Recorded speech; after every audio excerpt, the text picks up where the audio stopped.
Parshas Ekev, Tufshin Pei Beis. We're here, one of the holiest cities in Eretz Yisrael. We're here in Chevron. Always a privilege and a beautiful place to give our Nesivos Shalom shir. We'll give a little shir on the Parsha. Maybe we'll keep it a little shorter than normal. And we'll have a nice word about Eretz Yisrael from the Nesivos Shalom at the end of the shir. I just would like to begin this week's shir with a beautiful vort that the Nesivos Shalom brings from the Beis Avraham, Zechusi Yogan Aleinu.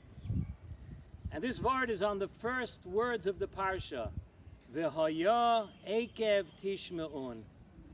And from these three words, so much is learned out.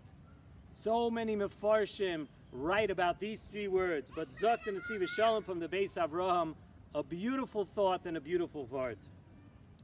The word V'haya, as we know, as opposed to the word Vayehi, the word V'haya is a lashon of simcha, a lashon of being happy.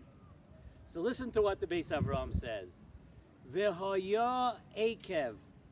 If a person pushes themselves, when Ekev we know is like your ankle, like the bottom.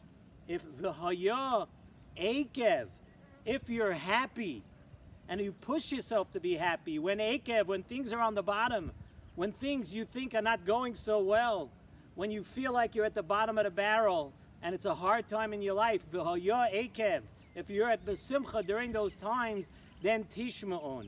You will be Zoiche in the future to be able to carry out and listen to and do the mitzvahs. Hashem will give you siyata d'shmaya if you push through and understand that everything comes from Hashem. And everything in your life, sometimes it's tough. But v'haya Ekev, if you're happy, a lashon of simcha, when you're Ekev, when you feel like you're on the bottom, then tishma'on. Then you will be zoicha to do the mitzvahs in the future. The koyach of simcha is so phenomenal that you can reach many, many high madregos from simcha. And really, he says in Nesivos Shalom, we talk about Shabbos Kodesh so much. Feel a privilege to do it, to speak about Shabbos Kodesh and share what a Shabbos in Chevron. Right now we're outside the Maras HaMachpelah. What a Shabbos, beautiful to be in one of the holiest cities in Yiddishkeit, one of the holiest cities in Eretz Yisrael.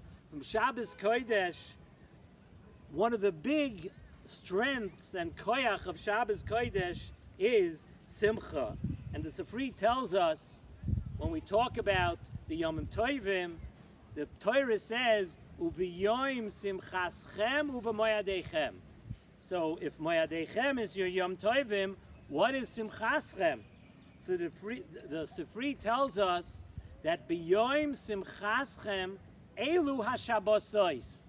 These are simchaschem. A yoim simcha means Shabbos. How important it is that on Shabbos Kodesh everybody puts aside everything that you might be a little down about. The Shabbos Kodesh itself brings simcha. The Shabbos is full of simcha. Ubiyoim simchaschem is referring to Shabbos. There's a special koyach of simcha that lights the way for every Yid on Shabbos. The koyach of simcha on Shabbos goes completely through a person, v'haya Ekev. It goes all the way down to your ankles. It goes down to your feet. It goes through the person, through and through. And through that simcha on Shabbos, we reach the madrega of v'haya Ekev Tishma'un. Rashi brings b'shem the Medrash Tanchuma that the word Ekev is actually alluding to keeping the mitzvahs that some people feel that they're of a bit less insignificant for whatever reason. The mitzvahs that Adam dosh ba'akevav, that a person might step on with his ankles, that a person might feel that they're not as important or not as much. So v'haya Ekev, this is the week, the mitzvahs that you should pay special attention to. that sometimes you have a mitzvah you feel may not be so important for whatever reason, may not be for you. This is the week where we wake ourselves up from that, Ekev Tishma'on, where we look out for the small things. We look out for the small things, the small mitzvahs in life, the quote, small mitzvahs. The parsha continues, Kol HaMitzvah, later on in the parsha, in Parshas Ekev, Kol HaMitzvah asher anochi mitzavacha hayoim, everything that I am commanding you today, the Torah tells us, Moshe Rabbeinu is saying, Tishmerun lasois, you should do the mitzvahs, L'ma'an tichyun, you'll live, uvasem birishtem ha'aretz. If you keep the mitzvahs, you'll get to inherit Eretz Yisrael, asher nishba Hashem l'avoseichem. Hashem promised Eretz Yisrael to the Avos. And the Nesivos Shalom teaches us a very, very important lesson from the words Kol HaMitzvah. The Medrash Haggadah says that Kol, when we say Kol HaMitzvah, the Medrash tells us we're learning a lesson that you can't do something half-baked. You can't do something halfway. You want to do a mitzvah, you have to do a mitzvah, you do it completely. And not just, there's more to completing a mitzvah than the physical part of the mitzvah. There's also doing something complete in the depth of the mitzvah, in the spiritual part of a mitzvah. Reb Chaim Vital, Reb Chaim Vital tells us that the shleimus in a mitzvah consists of three parts. There's machshava, there's dibur, and there's maisa. Three parts: the thought process, the talking, and the maisa, the physical part of doing the mitzvahs. As the Torah tells us, the pasuk says, "Beficha uvilvavecha la'asoisai." When a yid is mekayim a mitzvah, we know first we make a bracha and we have kavana, and then we go ahead and we do the physical part of the mitzvah. Once again, sequentially, we are doing each part of the mitzvah. It has to be kol ha-mitzvah, a complete mitzvah. The shleimus of a mitzvah is the beficha uvilvavcha la'asoisai, to do the bracha, to have machshavas for the mitzvah, and to do the mitzvah. And as long as one of the parts of the mitzvah are missing, that mitzvah is incomplete. And that is why the Torah tells us, Kol ha-mitzvah. You have to do the complete picture. You have to have the machshava, the maisa, everything has to be put together. Reb Chaim Vital, another Reb Chaim Vital, tells us, and he explains like this. And with this, we're going to say something very special about Eretz Yisrael. Every person, just as a person, is a combination of a guf and a neshama. A person has a physical body, and then we have the spiritual, we have a neshama. And each one needs the other. The guf can't exist without the neshama, and the neshama needs the guf to perform mitzvahs also. So too it is with all the mitzvahs ha-Torah. Each mitzvah, every mitzvah you do, has a guf and a neshama.